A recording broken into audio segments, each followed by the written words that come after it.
my screen and we will hop into it. All right, so here is our thumbnail for this new moon. It is a Gemini new moon. It falls in tropical Gemini, so we're in the season of Gemini, which sits, right there from the transition. Gemini is a mutable sign, and so it transitions us out of one season and into the next season. And so Gemini is the sign that transitions us out of spring and into summer. The end of Gemini, start of Cancer is the summer solstice. It's actually Eddie's birthday too. Now, while this moon falls at 6 degrees of tropical Gemini, it actually falls within the constellation of Taurus. The constellation of Gemini doesn't actually start until tropical Cancer. And the constellation of Taurus, we're here at the tail end of it, yeah, but it still goes on for so long because of the horns. So we have tropical Taurus, sidereal Taurus goes all the way through to, I think it's 24 degrees of Gemini. Let's look. I'll show you guys. You guys know I love the Astrology King. Is like literally the best resource for finding the actual degrees of fixed stars, right? Of constellations. A lot of sidereal astrologers are true sky astrologers. Heavy on the quotation marks there. They break up the sky into 30 degree or different degree segments, and they say, Taurus governs this amount of degrees and Gemini governs this amount of degrees, and a lot of times they're not accurate. Sometimes constellations overlap each other, and sometimes there's a gap between them where there's no stars from either. And in Gemini and Taurus's case, there is a gap. We can actually see that really beautifully here in this graphic. So we can see how Taurus goes to here, and Gemini doesn't start until here. And there's actually a little blip on the ecliptic where Orion crosses it. Orion is one of the constellations that dips into the ecliptic like Ophiuchus, which sits exactly opposite Orion. Ophiuchus's foot kind of dips into the ecliptic, and Orion's club kind of dips into the ecliptic. And some of those, quote, true sky astrologers will use those in their system, but a lot of times they give them too many degrees when it comes to the ecliptic, right? Because it only kind of like dips in there, while it does overlap Taurus quite a bit, and just like Ophiuchus overlaps Sagittarius quite a bit. That's why we usually look at all of the stars that are in alignment with the moon. We're not really going to get into the stars this time, you guys, because literally I just don't have it in me. But I want to kind of talk about just this area of the sky a little bit and the degrees, if you're interested. If you're not, too bad, you're already here. All right, so Taurus, the sidereal Taurus, the constellation of Taurus, doesn't start until 21 degrees of Taurus, and it goes all the way to 24 degrees of Gemini. All right, and then the constellation of Gemini doesn't start until 0 degrees of Cancer, and so there's about 6 degrees there where we're not technically in Taurus, we're not technically in Gemini, because there's neither one of those constellations have stars there. We're actually aligned with the club of Orion. Orion starts at 11 degrees of Gemini, and it goes all the way to 2 degrees of Cancer. And so from 24 degrees, where Taurus ends, and 0 degrees where Gemini ends, where Gemini starts, we have these stars of Orion, if you want to get technical, right? We're not there yet. We're still at the early degrees of Gemini, which happens to align with kind of like the face of the bull. This moon falls at 6 degrees of Gemini, which is really, really, really close to Aldebaran, the eye of the bull, which falls at 9 degrees of Gemini. It's a very significant fixed star. You can see how big it is here on this star map. It's one of the royal fixed stars, and it is very easy and bright, and you're really able to see it in the sky. It's revered by the ancients. There's many myths tied to it, but it's actually, this moon actually falls a little bit over here, 6 degrees, aligned more with the muzzle of the bull, in the cluster known as the Hyades. Now, I might be pronouncing that wrong. There are 2 different star clusters in Taurus. There's the Pleiades here in the shoulder that most people are familiar with. And then there's the Hyades, which is here kind of in the muzzle. Now, the Pleiades and the Hyades are sisters. They are both daughters of Atlas. They're actually half-sisters. They have different mothers. Everybody knows about the Pleiades, but not a lot of people know about the Hyades. The Hyades are, like I said, sisters of the Pleiades, daughters of Atlas, the king of Atlantis, the dude who is destined or punished and had to hold up the celestial sphere. Some people think of it as like having to hold up the globe, but that's not accurate. He's actually holding the celestial sphere. So he's holding the sphere of the heavens, all of the stars, everything we see above us, over his head as a punishment. And the Hyades, the stars themselves, are said to be associated with like heavy emotions, all right? Moons in general bring that out of us, right? New moons, full moons, not necessarily a Gemini moon because we get very heady, right? But a lot of times we can be like overly analyzing our emotions or in our head about them during a Gemini moon. These stars are associated with emotions and the processing of emotions. They're said to be associated with like mourning and crying, and even later associated with like storms and rain. Okay. And this moon probably, or very well likely, I mean, it is aspecting Neptune, can bring some of that out in us, right? Bring our emotions to the surface. But with Gemini, it's probably bringing it to the surface of our mind, the forefront of our mind. Gemini governs the forefront of our mind, right?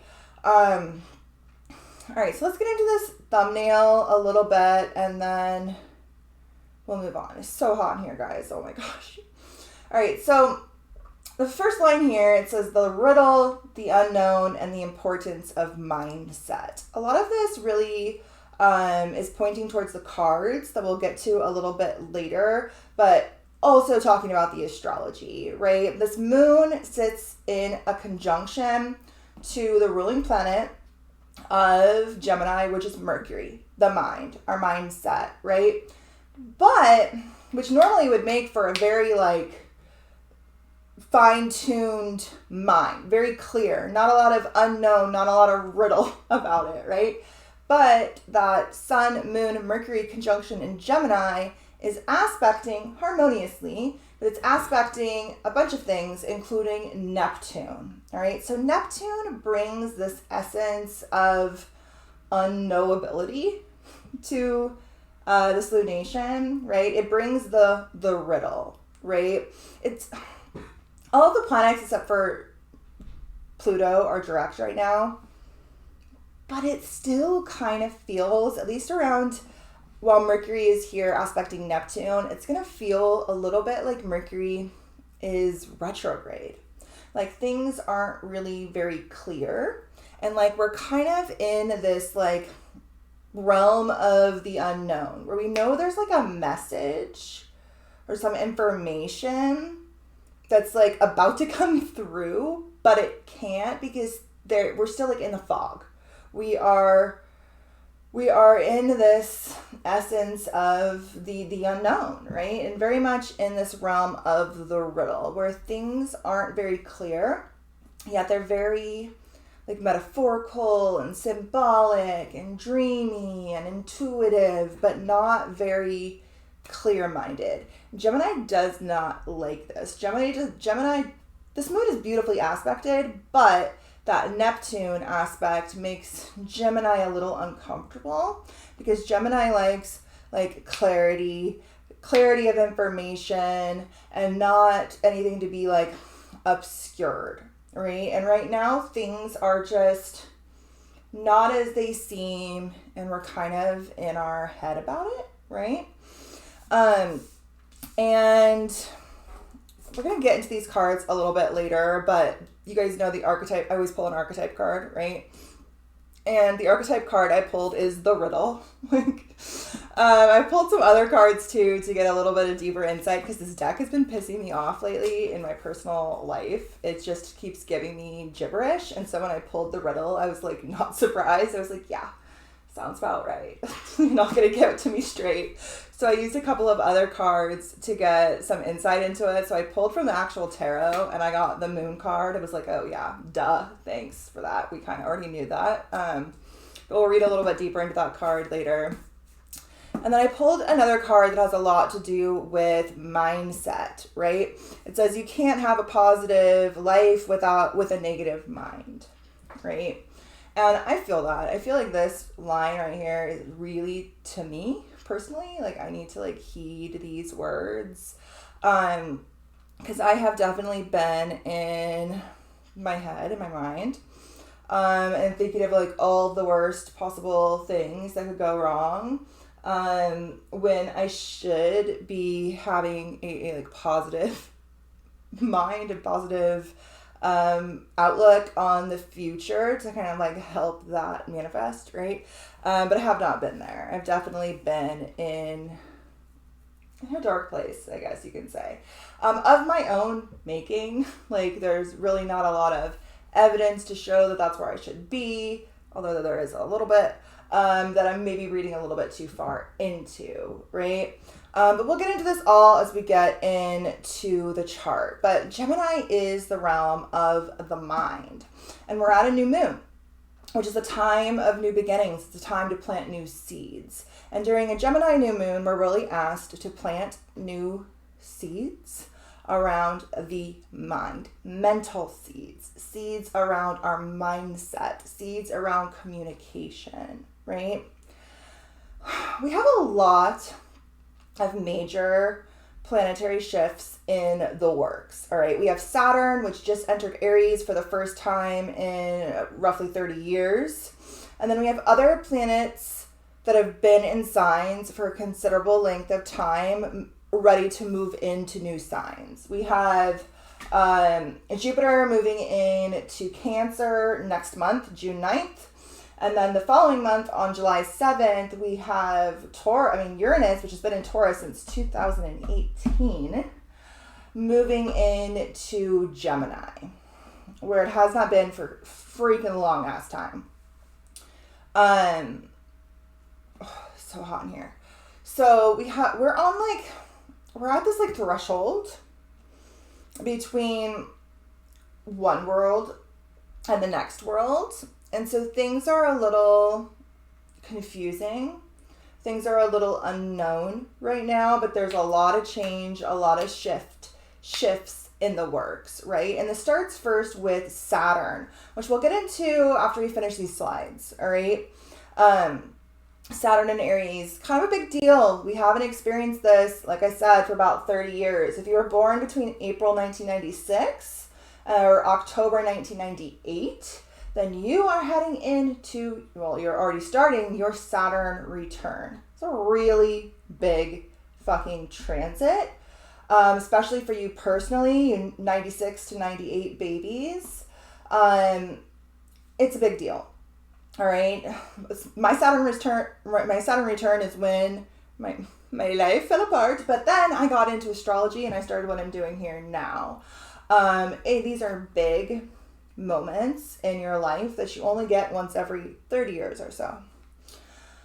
If you were born between April 1996 and October 1998 and you have Saturn in Aries, this would be a really great time to book a session with me or another astrologer to look at your chart and get some understanding of that Saturn placement, how it's aspecting your chart, the house that it falls in, and how this may all play out for you. You are a step ahead of many of us. When I went into my Saturn return, I was not a practicing astrologer. I had been into astrology since I was like 18 or so, but I didn't have my birth time. I only knew sun sign astrology. It wasn't until I was well into my Saturn return that my mom finally got my birth time and everything unlocked for me. But I didn't really know anything about a Saturn return or what that even meant. I went into it blind, right?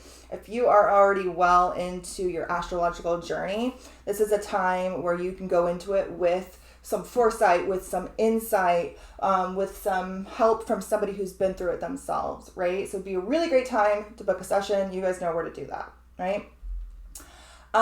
We got Jupiter square the nodes right now, all right? It has been the past couple days. Jupiter is the planet of expansion and growth, all right? Now, that expansion and growth, a lot of times astrologers will also say the planet of luck. I don't say that anymore because Jupiter has done me dirty time and time and time again, and all of my expansive growth experiences have been some of the most unlucky of my life. So I'm a little pissed at Jupiter, so I don't call him lucky anymore.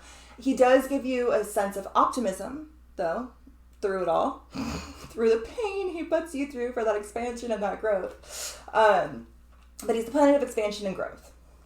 And the nodes of fate are our trajectory of where we're going, where the eclipses are now, where these big portals of fate and destiny are opening up for us. And Jupiter right now is sitting in a square to those. And so the events around and now, the previous days, the days to follow, are big and expansive. And they're big and expansive in a way that is igniting and initiating the nodes into the chapters that are just starting to unfold in the houses in your chart that are ruled by Pisces and Virgo, which is where the North Node and South Node are, right at the start. Well, right at the end, because they move backwards. And so we're just getting started. We just had our first couple eclipses there, and we still have this whole story to play out. Right now, Jupiter, at the tail end of Gemini, inching closer and closer and closer to the North Star, to Polaris, activating that area that I refer to as the axis mundi, the opposition between the pole star and the galactic center. The nodes are sitting in a square to this. And so we have this very expansive, fate-driven energy around our current energy, right? Around these I'm going to say like last like week, and then just look at maybe a couple of days, because it's already at 26 degrees. So the next couple of days, right? And so the events around the next week and the previous week have really been here to push us and expand us in a way that is going to prepare us for what the Pisces Virgo eclipse story has in store for us. And so look and see where Pisces Virgo and Gemini fall in your chart. Okay. So like I said already, this is a beautifully aspected lunation. There is no harsh aspects to this moon at all. It's conjunct Mercury, its ruling planet. It's sitting in a trine to Pluto, which is retrograde in Aquarius. And so it's harmoniously aspecting all of the changes and transformations that have been happening in the realm of your chart that Aquarius governs since Pluto has moved in there. Pluto is the transformer. Aquarius in my chart is the 6th house, which is health and diet. And it literally governs like the medical industry and all of these things that I've been very reluctant to involve myself with. But since Pluto moved into Aquarius, I got very serious about my health and my diet and making sure I had all my like nutrients and supplements and all of the things that my body needs to function, right? And now that is all kind of coming to a head in many different ways. But for me, it's really highlighting a lot of the changes I've already done and the changes that I'll need to continue with over the next 20 years as Pluto continues to transit through Aquarius. Look and see where Aquarius falls for you, because this trine to Pluto there is like the major aspect to this lunation, and it's a harmonious one. We also have this moon sitting in a sextile, which is like a trine, but like a little bit less. It is also a harmonious aspect, but while a trine is free-flowing energy that flows regardless, a sextile requires effort on our part in order to like reap the rewards, right? And so this moon is sitting in a sextile to Saturn, Neptune, and Ceres over in Aries. And this is creating a minor grand trine where all of these things that I just listed are aspecting each other in different ways, but all harmoniously, right? And with just a little bit of effort on our part, we can really kind of hone that harmony, all right? We'll talk more about Saturn as we get in. Oh my God, it is so hot. I am sweating. I probably shouldn't have worn pants, but then I stick to my chair. Okay. All right, so grab your chart and we're going to look and see where some things are. All right, first of all, you're going to want to look and see, where does Gemini fall in your chart? What house does it govern? For me, it is my 10th house. Actually, this moon falls like on my midheaven, top of my chart, aspecting my angles. So look and see. Where does 6 degrees of Gemini fall in your chart? What house is that highlighting, right? Where is that new beginning happening? Now remember, this is a new moon. A new moon starts something. It seeds something. Little things are planted either by you intentionally or by you unconsciously or by the powers that be. Fate, destiny, all of that jazz, right? So things are seeded now that culminate at the Gemini full moon, which will happen during Sagittarius season. And all of this stuff will become full, like a bounty, like a harvest that you can then cultivate and harvest, right? So this is when